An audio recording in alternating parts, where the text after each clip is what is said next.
Good morning, good afternoon, good evening, folks. Michael Zuber, one rental at a time, back with his Wednesday expert, Anna Kelly. Hi, Anna. Hi, good to see you. Good to see you as well. So I want to share a little history that I've learned about some Fed presidents. It's going to be Arthur Burns and Paul Volcker. The reason I want to do this is I unfortunately see history repeating itself with Jerome Powell playing the actor formerly known as Arthur Burns, and somebody going to be named Paul Volcker 2.0 in the very near future. So Arthur Burns, Fed president, he did not believe that monetary policy leads to inflation. For example, the oil embargo of 73. He believed that that was an external shock that should not be included or calculated or impact the Fed decisions at all. So oil shock. Well, as you know, the 70s inflation takes off. Yes. Arthur Burns basically says, without saying the word transitory, ignore it.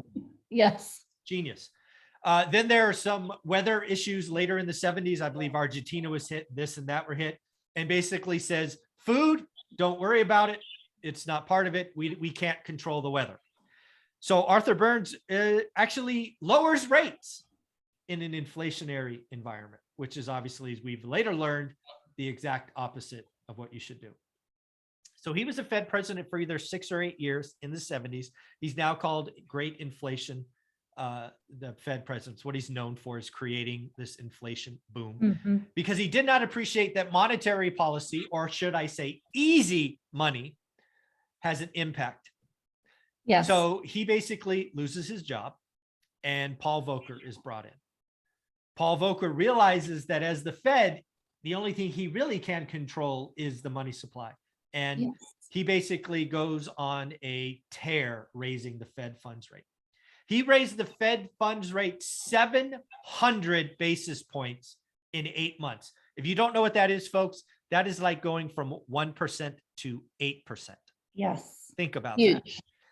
Then he took a small pause of about 6 months and ultimately broke inflation by taking the funds rate to 19%.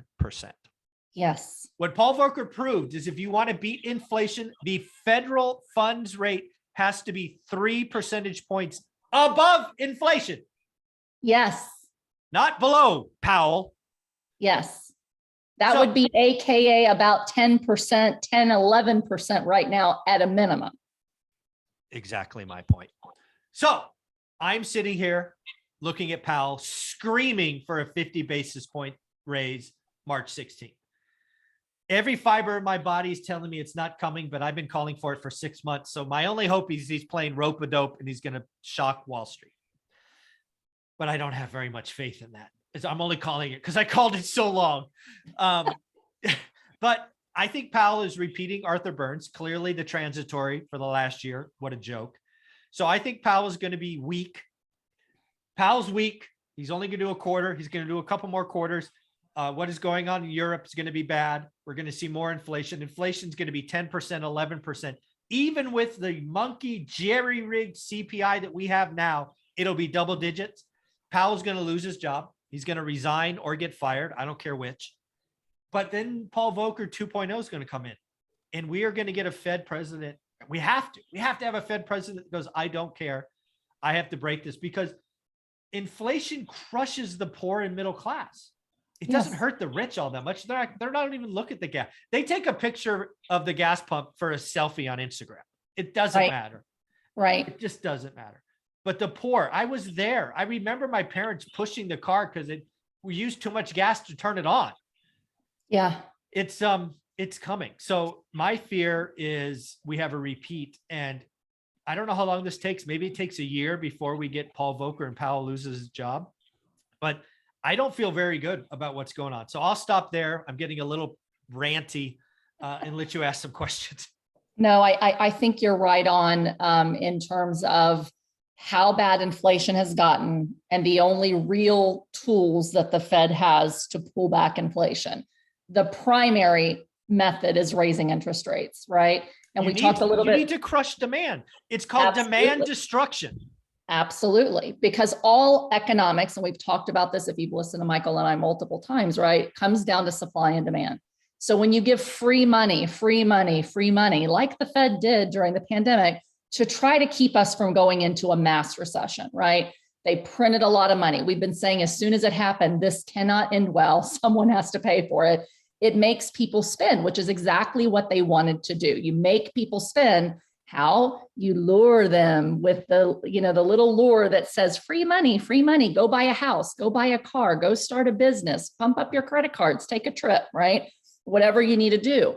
When they do that, the demand becomes so high and there's limited supply. So what happens? The price of everything goes up.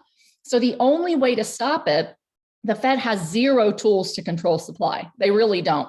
All they can do is try to impact demand.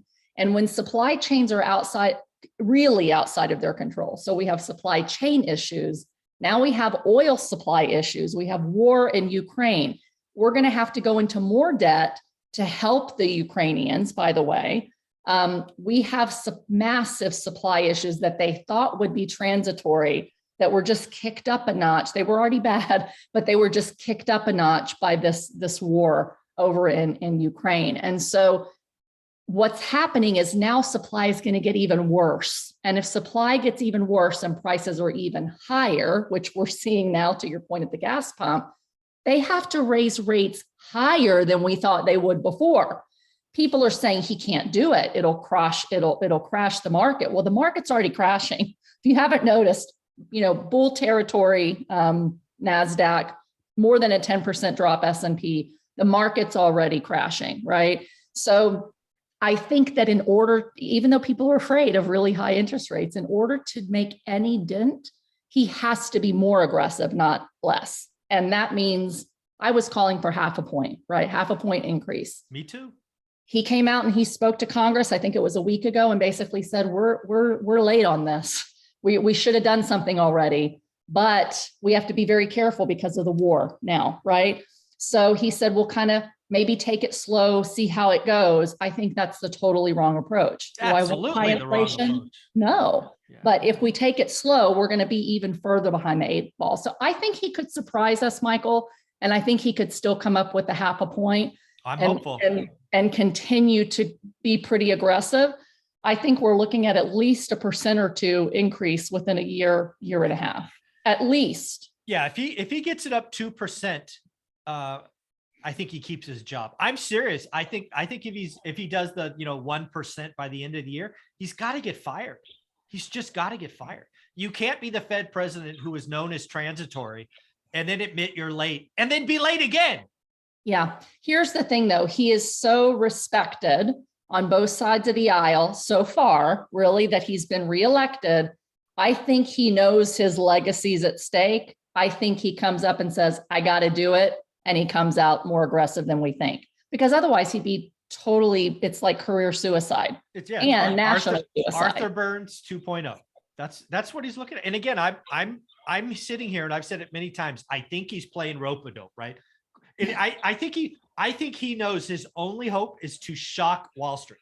I think he knows he has to surprise Wall Street. So that last week's press conference, he basically said, I support 25 basis points, which you and I think is so weak. And if he doesn't, leads to his firing. But maybe he did that so Wall Street looks over here and then he comes out and smacks him. Aha, gotcha. And he says, sorry, oil just got worse. We stopped oil supply. We have to do it, right? Yeah. So his legacy is on the line. And again, he's a very smart man, no question. I think he knows his legacy because right now he's looking at his legacy going, damn it, I'm the transitory guy. Right. Doesn't want to be Arthur Burns 2.0. So folks, if you don't know what I'm talking about, go look at Arthur Burns. He does not have a good reputation. Paul Volcker had to clean up his mess. I think Jerome Powell is on a path to be Arthur Burns 2.0, which is going to hurt a lot of people. So, right. It's scary, but you guys have to prepare for it, right? We have to think about, okay, when inflation continues to be bad and rates continue to go up, how's that going to impact me? How's it going to impact my debt, right?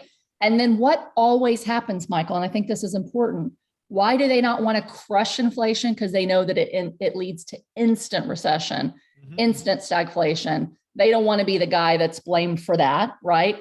The party and leadership doesn't want to be the party that's blamed for that.